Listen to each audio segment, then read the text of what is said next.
have myself will be talking. We're talking house hacking for those that don't know. Myself will be speaking. Manny, if you want to come up, and Ashley. So Manny is also a fellow chronic house hacker, and Ashley is a lender. So we are going to. One, I want to encourage you, if you have any questions, this is for you. So any questions you have on house hacking, how the lending works, anything whatsoever, please, we encourage you to either raise your hand, come form line, whatever. Just make sure you ask your questions because we want to make sure that you guys are getting out of this what you want and you're getting the education that you are looking for. So I will give myself a quick little background on my investing. I've been investing since 2017, started off house hacking. We've house hacked single, family, duplex, triplex. Currently house hack our current home. My husband and I are partners on over 200 doors, and we are focusing on multifamily. So Manny, give a little background. Yeah, my name is Manny Serrano. I used to be in the Salt Lake RIA. They're not competitors, they work along together. So I know most of the investors here, and I don't know personally most of the new ones. But I began house hacking in 2016 when I bought my first home. I had no freaking clue about what I was doing. I was just paying $500 in rent before I bought my first home. So basically, I didn't know what I was getting to it. I was just afraid to pay more than $500 per month. I had a wife, one child. So I was just scared. I just didn't know. I was just like a comfort zone guy. I just didn't want to pay more than that. So my wife literally pushed me, forced me to buy a house where we can raise our kids. So it's like, okay, I'll do it, but if you promise me that my payment will still be $500. So in 2016, I bought my first single family homes in the Spanish Fork, cut a door, concrete to do a walkout basement. I bought the house with a FHA loan, 0% down, and all the $30,000 that I saved for a down payment, I use it to add the kitchen. The rest is just a story, but that's how you start, by accident. No knowledge of real estate investing, no knowledge of any single thing. As you can see my accent, I barely spoke English, right? But there's no limitations.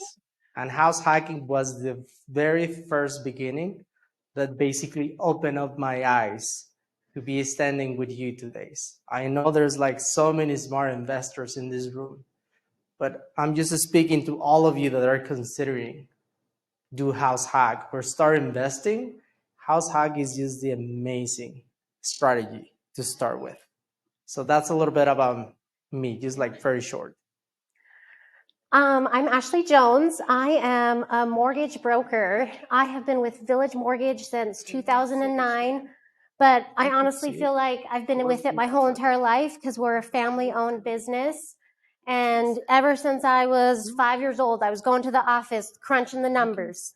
And my main thing is what we really focus on is investing and helping our investors. And oh, it just turned off. Okay, so we actually take the time to read through the guidelines of all the different conventional FHA, VA to help us and our borrowers understand how they can obtain more properties. We dive deep into them, and then we just, I feel like we go on and above like what a lot of loan officers can do. Awesome. Thank you. If you want to come join us over here, I moved the table back. Sorry. None of us want to sit. So, all right, I want to start off. So Manny, if you can explain to everyone, what is house hacking exactly? That's a good question. So for me, the way that I understand house hacking is just basically living in one part of your single family home or duplex or any unit and then rent the other ones. For me, I've only done single family homes where I live in the main level and I always rent the basement. I don't know if that's the right answer, but that's... No, and there's other ways of house hacking, because that is one thing that when most people think house hacking, the first thing they think of is renting out a part of their house. And some people are like, I don't want to share space, or I don't want to share a wall. But to me, house hacking is any way to generate revenue from your primary residence. So if you have a garage that you either don't use or you think, well, you know what, I'd rather rent that out. Maybe somebody needs to have a storage unit or they want to make a little shop if it has power. You have a shed that you could rent out. There's even a website, and I'll have to think of what the name of it is. I can never remember. But you can post up, like if you have a super cool backyard with a nice pool and somebody may want to do a photo shoot there. Like you can post up sections of your property to do photo shoots. Or if you have a pool, you can post up if somebody wants to rent it out to do swim lessons in the neighborhood. Any way to generate revenue from your house is what I consider house hacking. So You see, that's the best way. so if you don't want to share space, you can still generate revenue from your house without having to share space or share walls. So Ashley, if somebody was looking to start house hacking, can they use that income to qualify for their mortgage? So I guess it depends on the property. So if it's a duplex, then you can definitely live in one of the units and then use the other unit for qualifying income, just showing a lease. So, and then if it's a single family home and it's a basement apartment, depending on how the zoning is, really. And are there down payment requirements? What are the down payment situation if you were to do a multifamily, like a 2, 3, or 4 unit? Hasn't that changed recently? So it hasn't really changed. So most of the time you'd want to go FHA, or I'm sorry, conventional with something like that.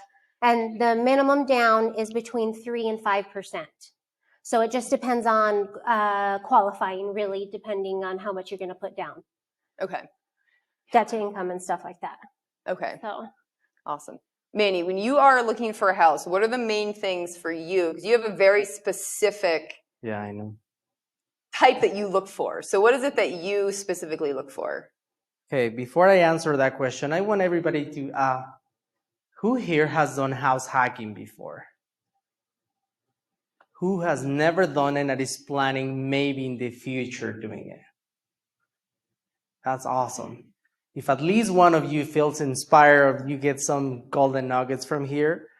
My wife and I have moved 8 times since we got married. So since 2012, we have moved 8 times. So as you know, not those 8 times it's been a home that we bought it. So since 2016, we bought probably 3, 4, 5 homes. So we have moved several times. Each home that we have bought, we found that there was always a problem. You know, the first house that we bought, our tenant downstairs used to cook at 3 a.m. in the morning. Our bedroom was in our upper level. So you can imagine all the smell, right? The next house that we bought and the next one, each one of them had an issue that now we bought a new build where we designed it the way we want it. So basically that I like it is I like to buy houses that the basement entrance is not in my backyard. That's the first thing that I personally do. You can ask me all the questions if you want, but that's what I always do. Because I have kids, I always try that the basement entrance, it's always on the side. It's never in the back. Even if it's a great deal, I would not buy it if it's in the backyard for previous experiences. So basically, you don't know who's going to be your tenant, right? So if you have kids, if you have dogs, if you want some privacy, you cannot have the privacy if your basement entrance is in the back and you have tenants coming in, coming out all the time. But if it's on the side, you can put a fence and make your yard completely private. So that's the first thing that I always do.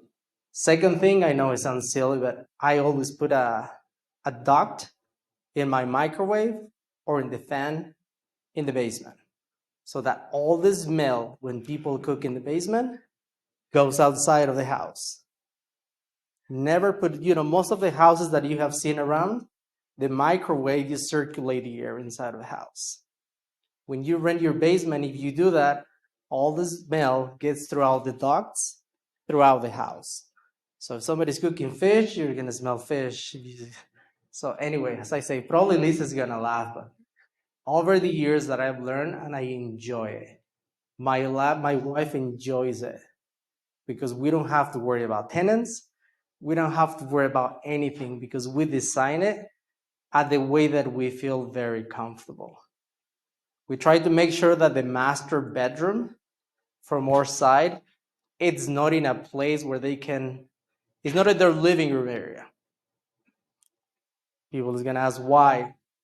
People tend to watch movies super late. And if they watch movies super late on top of your master bedroom, you're gonna have a really hard time to sleep. I mean, if you're single, you guys don't care about this. But if you have a wife, or if you're planning to have a wife and do this, believe me, she's gonna appreciate it a lot. I don't know. Maybe down the road I'll tell you more things, but I cannot think any other thing right now. My brain go freeze. What other thing that I always do? Well, you think I'll follow up. So his comment on the backyard. So when we look for a property, we also don't want to share yard space. We want to know that when we go outside, it is our space. There's nobody out there. So the house that we currently live in, the entrance actually is on the back of the house, but the way that our house is designed, we could build a fence. So when somebody comes into the unit, it's just like any other neighbor on the other side of the fence. Because that door, the way that it is in our house, we can build a fence so it's all blocked off. So they have their own little yard, because tenants always want to have a yard. Almost never use it. They definitely say that they want a yard, they're going to take care of it. And that is one thing when you start renting, your tenants, almost all of them, I definitely want a yard. I'm definitely going to take care of it. They'll never use it. Very rarely. I don't know if our tenants have used it more than like a dozen times, but they have it. But we also like to make sure that ours is blocked off, so we have our own private yard. And as he was saying, when you're looking at houses, you know, we bought our house in 2020, and we wanted a house that had a mother-in-law apartment. We had the hardest time finding a place that had a mother-in-law apartment. So the house that we bought, we kind of gutted it, tore down walls, added bedrooms and bathrooms into the basement. We turned the basement into a mother-in-law apartment. Now, where we're looking for a house and we don't want a mother-in-law apartment, everyone has added an apartment to their basement. So there's so many mother-in-law apartments now. So if you are looking for a house, definitely pay attention, as Manny said, what rooms are above each other. We made sure that, like, our basement was basically a blank space. We made sure that the kitchen living room was below our kitchen living room.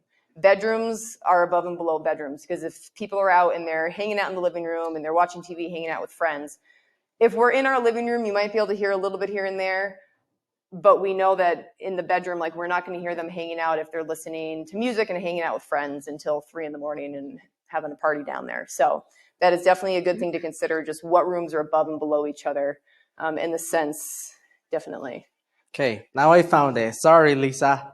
So one of the things that I first asked myself and my wife is like, is this an emotional purchase or an investment purchase? Emotional purchases, you're gonna fall in love with the house and you wouldn't even care about house hacking. Most of our purchases have been investment. We don't even care how it's gonna be your life for the next year, because we know we're gonna turn it into a rental. As long as it fits the criteria, we'll just buy it, move next year, we'll buy it, move next year, we'll buy it, move out next year.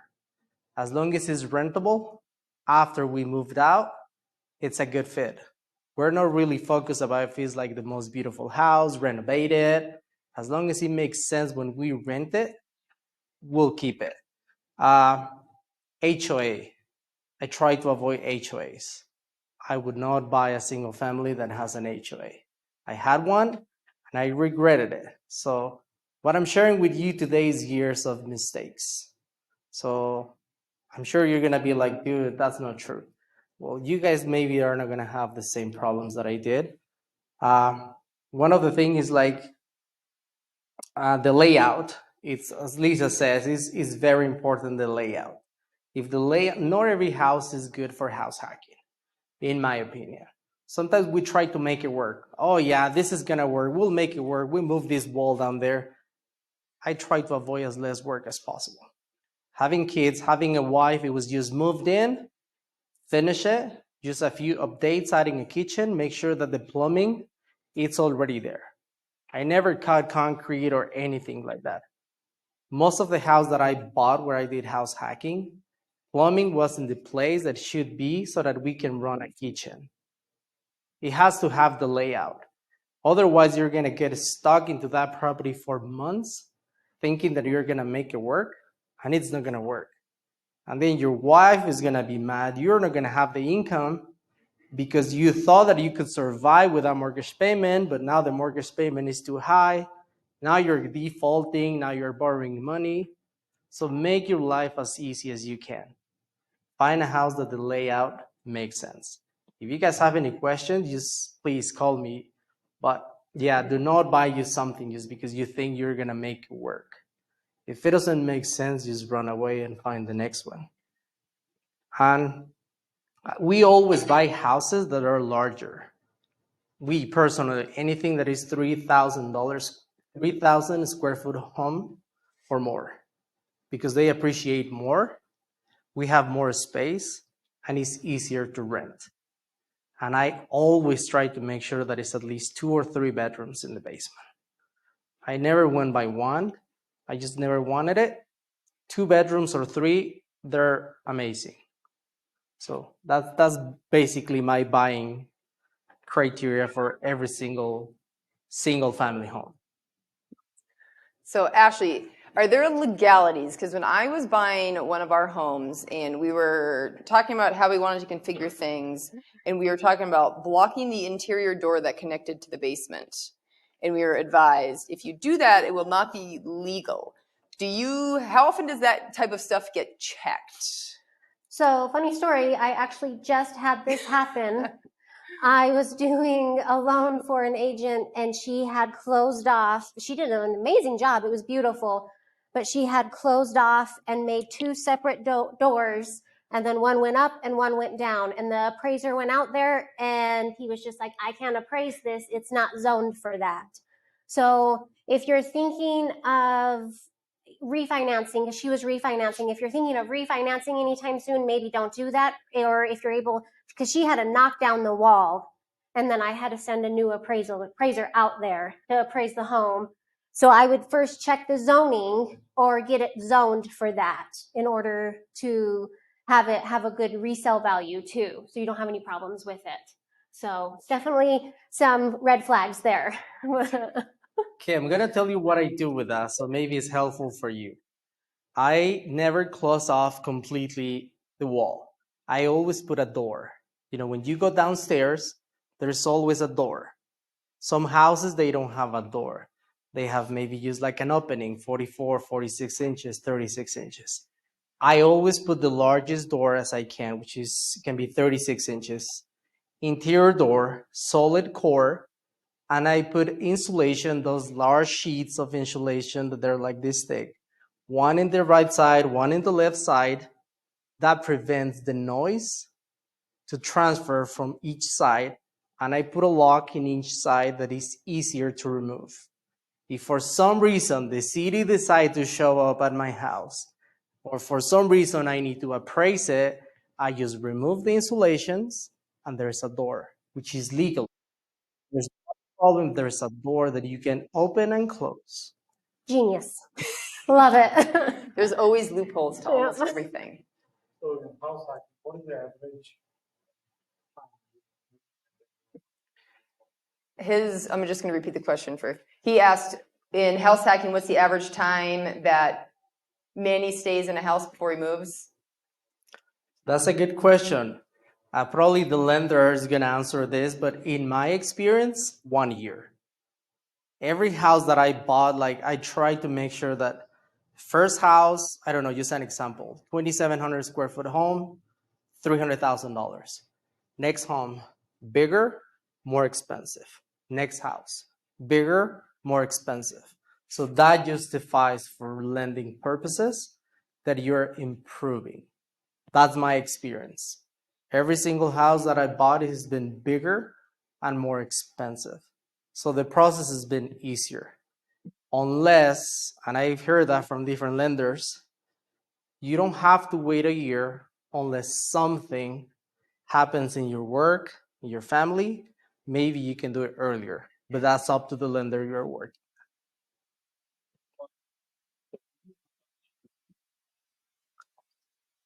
When I live upstairs, I just charging like flat fee. I'm a flat fee person instead of a splitting it. I learned this from a guy from a solid RIA called Matt Strong. I like to make my life as simple as I can. Literally, when you're dealing with tenants, flipping, house hacking, make your life as easy as you can.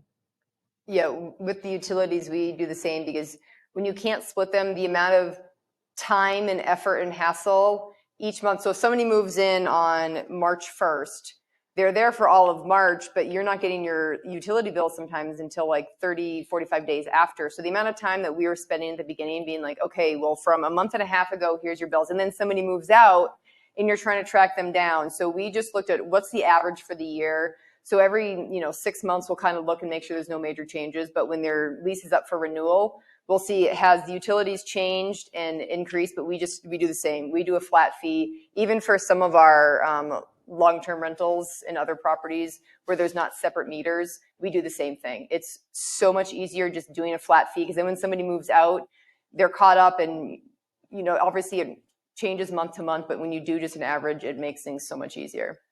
So. Do you have anything to add on? Yeah, I was the length of time. So yeah, even with a conventional loan, when you go to close and you're closing as a primary residence, you're going to sign a piece of paper saying that you will occupy this property for at least a year. And then, like he's saying, I think it's just up to the underwriter's discretion of the reason why you're moving sooner than the year. So.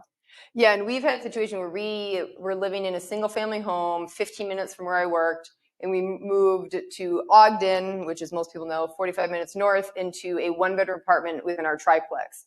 And that one took a little bit of convincing from the lender. Luckily, we were working with a lender that we had worked with. I think this was like our third or fourth time working with them. So they knew like what we did. But a lot of times, and I don't know how often you do this, like we had to write a letter to the underwriter saying like, we are house hackers. We move regularly, like look at our past. This is, every year and a half we're moving, and we're moving into this one because it's a triplex and we can generate more income and a whole big letter on it. But it can be a little difficult, but most of the time we've always been able to get around that by writing a letter. I don't know how often. Yep, it's just a letter explaining what you're doing. And then if they can see a past history of, house hacking, then I feel like majority of the time they're going to be on board. So. Jeremy.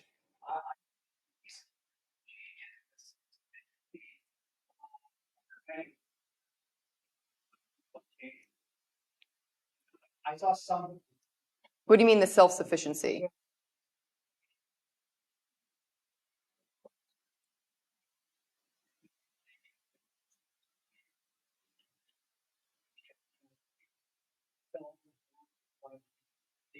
But I know that FHA just changed something.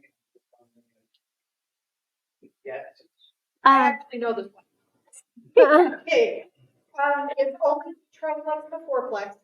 We are looking at buying a fourplex right now, and the problem we're running into is it's a $1.2 million property in Orem, and the self-sufficiency does not work. The self-sufficiency rule means that 75% has to be covered by the rents of the other units. Nothing you pay can count towards the mortgage payment. So they're trying to make sure that, yeah. Saw that they were getting a little more relaxed on that, like it's either about to happen or it had happened recently. This is a very recent thing for you. I was looking at it last week, but basically 3 of the units were going to cover $2,000 a piece, Sure. which is only $6,000, and it wasn't coming anywhere close. So we are right now talking to our loan officer to figure out if there's any way around it. And at this point, they've said no. Yeah, FHA is really strict with that. So we were just talking about it out there actually now that you mention it. So. Yeah, and are there other options besides FHA that you can do to buy a 2, 3, or 4 unit? What are the options you can do to maybe avoid some of that? I would go conventional.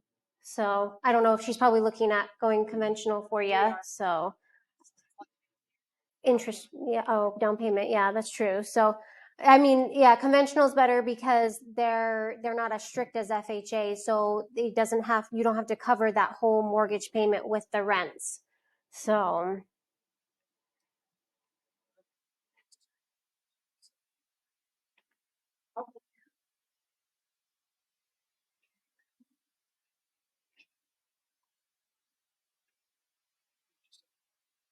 So let me just repeat the question. So he asked if there is a mother-in-law apartment, so it's not a legal multifamily, a single family with a mother-in-law, can you count the rents from that mother-in-law apartment towards qualifying for the mortgage? So unfortunately, you can't. There's only one program, and it's a home ready. So there is one program, but it's kind of hard to qualify for. But most cases, it has to be zoned as it can't be zoned as a single family. So What if it's a situation where it's like a couple? Because I just helped a buyer and I don't know all the details, but her boyfriend, so they weren't legally married, but somehow they're able to count something with the boyfriend towards her qualifying, even though she was the only one on the mortgage. I'm not really sure about that. Yeah, Yeah, I have to have a little bit more to. Yeah. Yeah. Okay.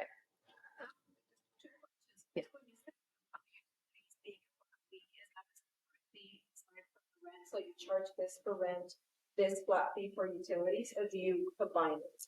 We've done both. So we split it because if the utilities, if the utilities go up by a lot, then we want to be able to say, okay, your rent's not going to change, but the utility portion does. And there's also, I don't know all of the exact legal things, but utilities can change in a different way that like your rent can as well. So we do split it up. So okay, here's your rent and then here's your utilities. And we've actually found that most of our tenants seem to like when they know like what the utility amount is. So we've been doing that consistently now instead of one number where here's your rent, here's your utilities. Maybe I don't know if you do it differently. Yeah, no, for me, it's more like a marketing strategy. Rent looks We lower. tried both of them, and the all included, it didn't work for me. So my wife suggested a while ago, hey, why don't you put this price, even though it's going to be the same, just put this price and the utilities extra that is going to be equal the same. I don't know if it's psychology, but for marketing, people see that it's just like a smaller amount. And then on top, they see the description that is going to be a flat fee for utilities, and they're okay with it. But that works for me. Like maybe the people that apply for the place that I have, they see this high number, even this is all included, they just backed up. But for some, it works perfectly. Yeah, and I think a lot of that too, like most apartment, like when you're looking at almost any apartment building, it doesn't include utilities. So if we're including rent and utilities in one number and saying it's 1,700, people are gonna be like, why am I gonna pay 1,700 to live there? Like they're not even, because people don't read descriptions. You can write everything in the description and it'll say like 3-bed, 2-bath apartment. The first question we get, how many bedrooms and bathrooms is it? Yep. Read the description. Yep. So they don't read that utilities are included. So when they're comparing, they just see, okay, this is 1,700. Well, this one's 1,500, but not realizing that the total is going to be the same, but they just see that one number that's rent and don't realize that, oh, that includes all utilities, but that one doesn't. So that's another reason you can get a lower rent. People see that it's lower, but they're still paying the same amount because utilities are just going to be added onto it. Did that answer the question? Yes. Yeah. Yeah.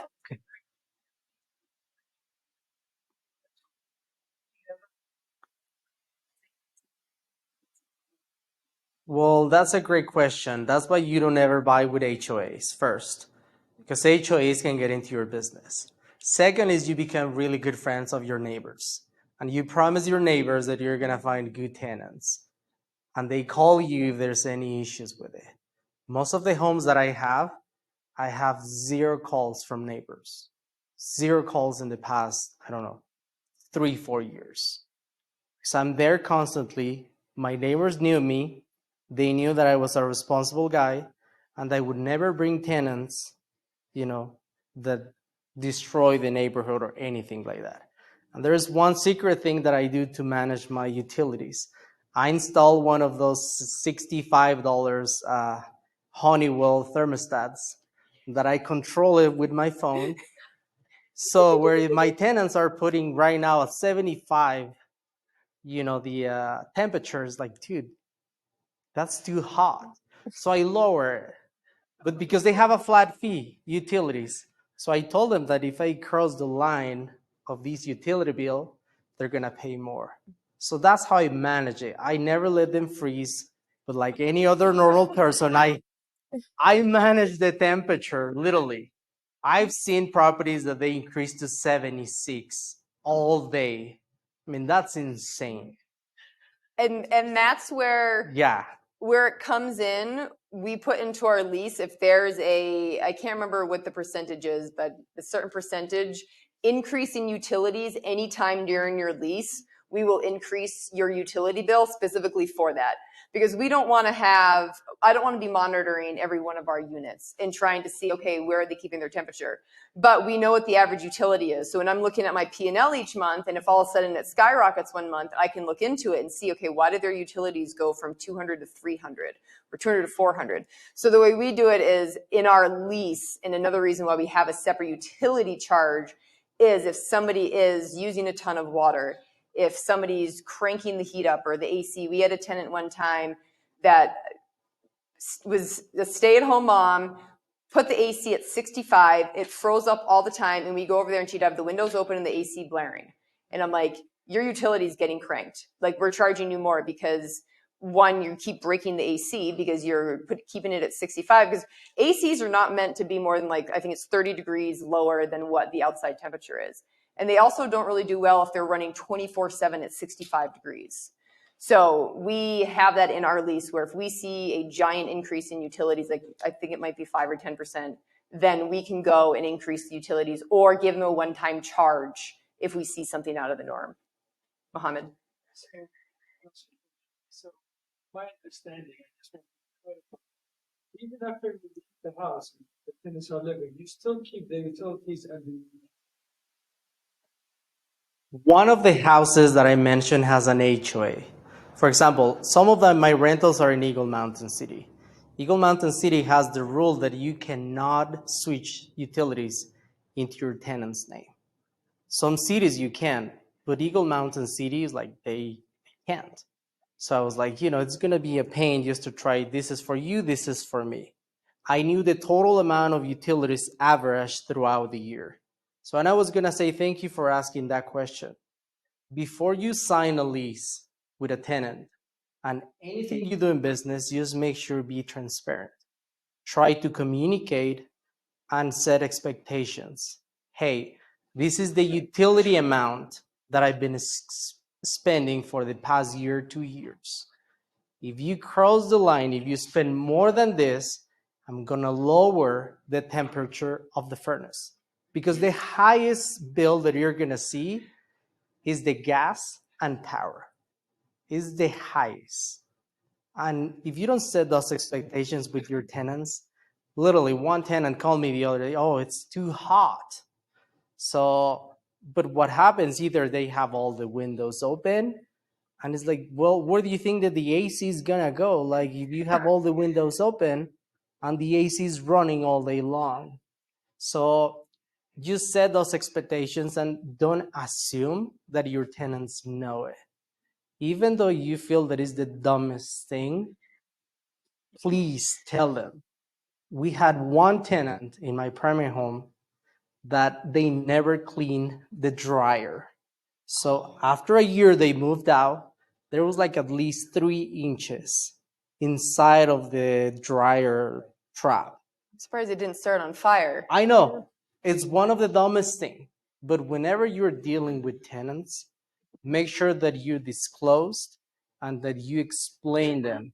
Even though they're gonna tell you they know it, just make sure that they're aware of every single situation. Same with utilities. I set expectations with them. Hey, this is the highest bill that I can see, because I don't even reach that point when I was living here. Some. I have some in my name, but most of them I try to be in their names. So what we do because of that, if they share utilities, we keep it in our name. for us, it would create too many issues. So if you're living upstairs and he's living in the basement, and we have one property where the upstairs controls the temperature for both, so the basement doesn't even have control, and it just to avoid issues with who's going to pay who and how's that going to work, and because then if you're paying the bill but they're also paying a portion, it's like, well, when they move, it just gets too complicated. So if it's shared utilities, we keep it in our name for simplicity, and then we're not having to worry about any issues between tenants. We split it, they pay us, and that's how we handle it. And this just a response. I got your question. So some of them, the tenant, I give permission to rent it to however he wants, because it's easier for me. So he pay me the full amount and he rents it to however he wants, because I know that he would not bring bad tenants to his family. So the second ones, I keep like a budget, 250 upstairs, 200 downstairs. The average utilities for every home that I have is between 400 and 450. Water, internet, gas, power, all of them. So usually the upper level pays $50 more than the lower level. That's how I manage. So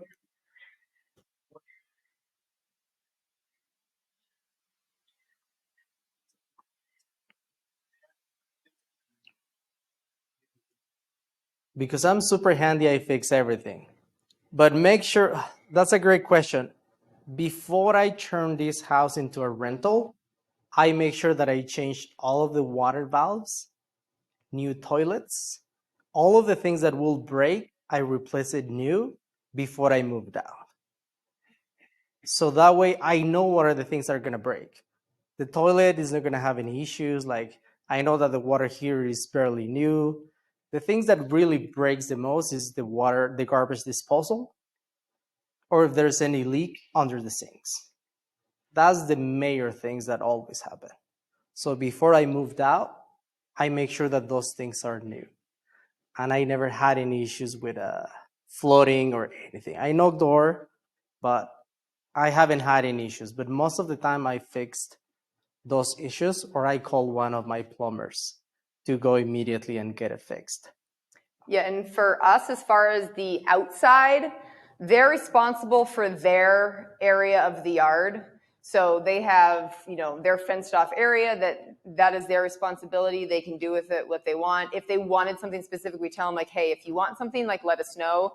And we can talk about if they wanted to put stone or whatever.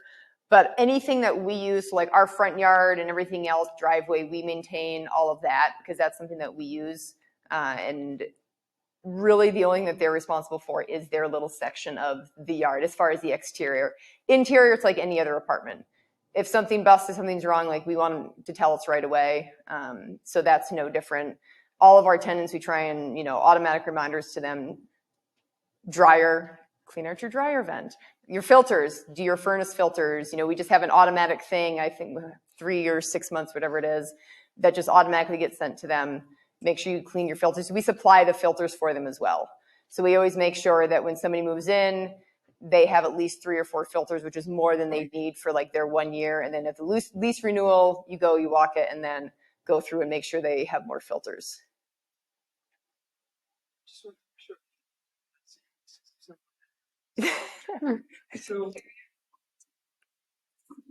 A home warranty, not a home Sorry, finish. I don't know if we've bought any with a home warranty because most of the properties that us personally, we're buying the crappiest house in the street that needs a complete gut job. So for us, the home warranty is kind of useless because we're doing new utility, we're getting all new appliances, we're doing all new everything. Most of ours, we're even doing all new plumbing, sometimes electrical. So for us, we never do a home warranty, but pending the property, it definitely can be a good thing to have. Pending the year, the age of appliances, furnace, things like that. A buyer that I just helped with buy a condo, we did a home warranty for her. In a lot of cases, especially now, like we had the seller pay for it. So seller agreed, like we're not going to say no to a home warranty that they're going to pay for. So I would say that if you can buy it, buy it. I personally do not buy it. I flip homes, so I know exactly what is inside. Obviously, there are unexpected things, but if you don't have the handy ability, like just buy it. It will give you the sense of protection. Like if there's a garage door, if there's a leak inside of the house, they will cover. If it's outside of the house or just like between the foundation, they would not cover. Like, I don't know.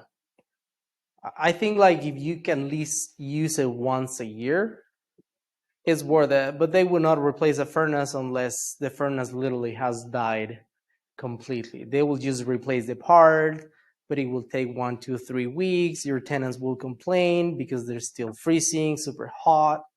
So yeah, it's kind of like a risk that everyone has to take. If somebody already has a house that wouldn't really work well for house hacking, have you ever considered tiny houses or outside accessory dwelling units? Yes. Those are becoming a lot more legal now, as you know, we've discussed on that. Within the last couple of years, I know the city has changed a lot of laws.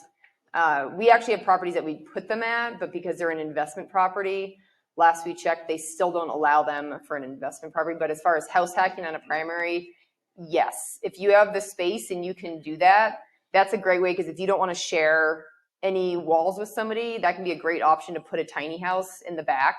So you don't have any shared walls or anything like that. So how does that work as far as appraisals and lending? So I had a borrower that was trying to put 4 tiny houses on a lot, and the thing we were running into was appraising it, because you had to go out. He had to go completely outside of the radius to try to give it the value, and it just, because of the square foot of them and how much they were costing, it was just not appraising of what it should.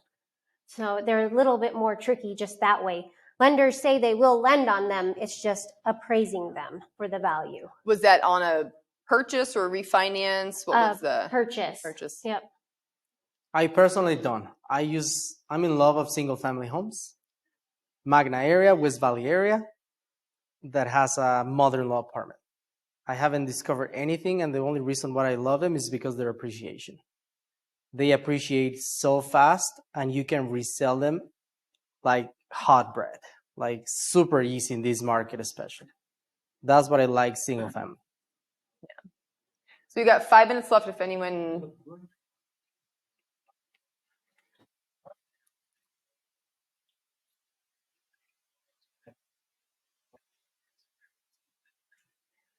Yeah, you could work it out with the city. I'm not sure like how like the square foot each one has to be, but there are lots that you can divide and then put separate homes on them. So that's definitely a possibility.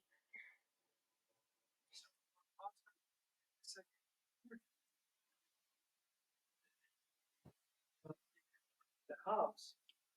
So it's a single family resident, but 2 families are living, renting the house for 4,000. How can you count that as income and say we already generating 4,000 rents? Or are you gonna just appraise it and said, no, this is a single family, it's only gonna be rented for 2,800? Yeah, so unfortunately, Oh, repeat the question. Yes, I'm probably 50-50 on that. So Mohammed asked, if you're house hacking, you move out, you move into your second, your third, whatever, and so now you move out of the one home, you were living there, you're renting, now you have 2 units that you're renting, but it's a legal single family. How does that work with qualifying that income? so with the single family, unfortunately, you can only use one of the leases. So I'd use the greater of the 2. There are instances where there's 2, like the one family is upstairs is related to the family downstairs, and they kind of just combined them, in a way.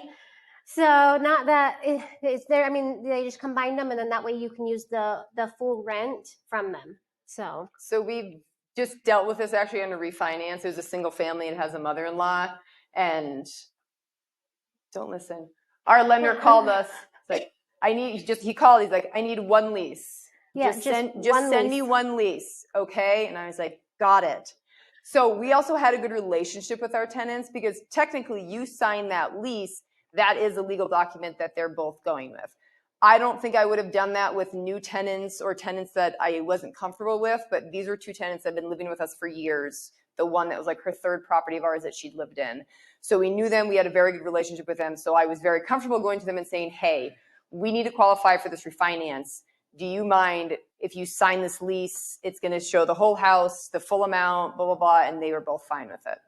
But I would be careful on doing that, pending who your tenants are, because that is now a legal document. And they could also try and turn, if you did something, pissed them off, they could use that against you.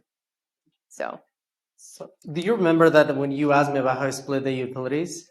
So sometimes I just advertise a single family home with a basement apartment to one family. So I just get one big lease and they're able to rent it with whatever amount they want in the basement.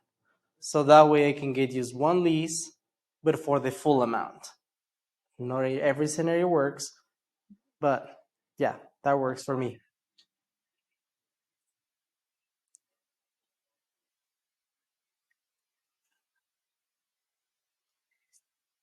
Okay. I was going to say, for just the apartment in general, 2,000 square foot home, $4,000 with utilities included. $4,000 utilities included.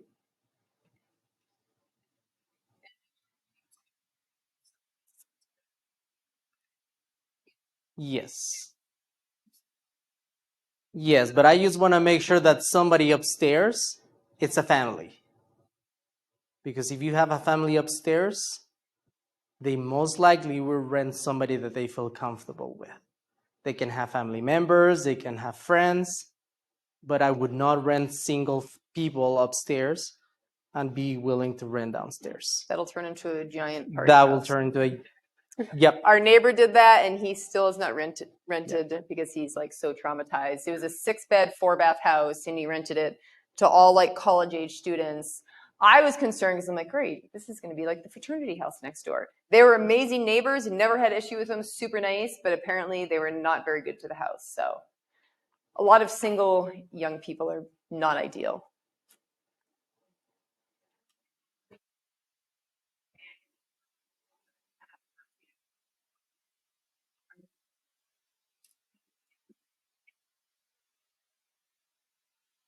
So most of the houses that I bought, they're basically cosmetical, that it just needs like paint, carpet. It's just like a nicely home that you can move in. I basically, whenever I moved out, I don't have to do a lot of updates, But you're keeping it. but I'm keeping Yeah. it, correct. So basically the tenants that I expect, I don't have to spend a lot of money by flipping it. With the next one that I'm buying it has to be in the same criteria. That is livable, is functional. It's basically almost between 2003 and 2024. So that way I don't have to.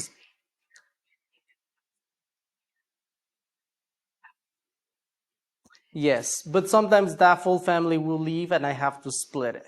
Sometimes it might work, but yeah, my main target is gonna be that one, but if it doesn't work, I have to split it. I try to make my life as easy as possible. And one of the huge benefits of house hacking, because I know you obviously own many houses that you've house hacked. We own, I think, 4 or 5 of them. The lending on this, when you're house hacking, it's primary resident lending. So you're getting a better down payment and you're getting a much better interest rate. So that is the big reason why we house hack. So we have properties, we have a triplex that has like a 3% interest rate on it. If we were to have bought that as an investment property, it would not be 3%. So if you're looking, this was one of the reasons that we were able to acquire houses so quickly, because you're not having to put down, now it's a lower down payment, but if you're buying it as a true investment, you're 15, 20% down payment, if not 25%.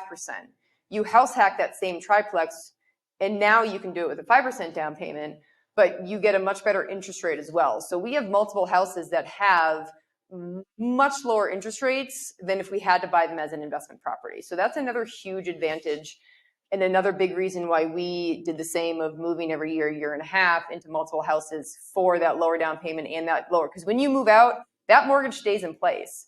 So as long as we own that property and we don't touch that mortgage, that triplex will have a 3% interest rate. All our other properties will have that low interest rate. Somebody had a question out there. Okay, we do have to, okay, wrap it up. We'll do one more question. The cap is 10.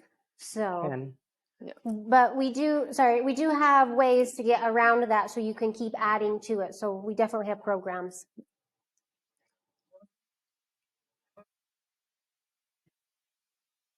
Normally about a year. There's circumstances that you can do less, but. you have a question?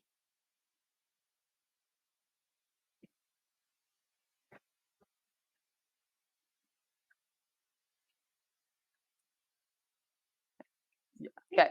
All right. We are going to wrap it up. So we encourage everyone. It is only 8 o'clock. We are here. We always stay past 8:30, but for the next 30 minutes or longer, please stay, network. The people that were new, do not be scared to go and talk to anyone. Come up to any of the board members, talk to us. If anyone does have any further questions on anything related to house hacking, Manny and I will be here. But yes, make sure you go. The whole benefit, not the whole benefit, but the biggest benefit, in my opinion, of the RIA and these rooms are the people that are in them.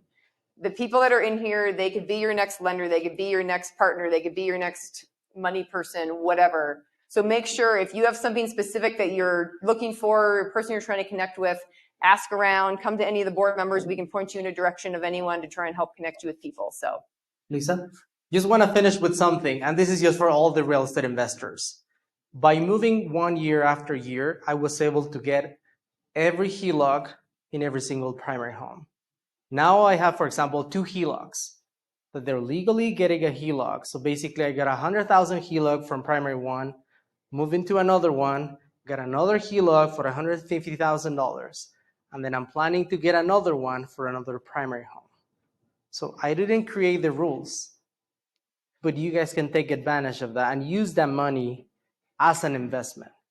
Having $350,000 just in HELOCs, lines of credit that you can use to invest, you can flip, you can do whatever you guys want. So that's it. so many benefits. All right.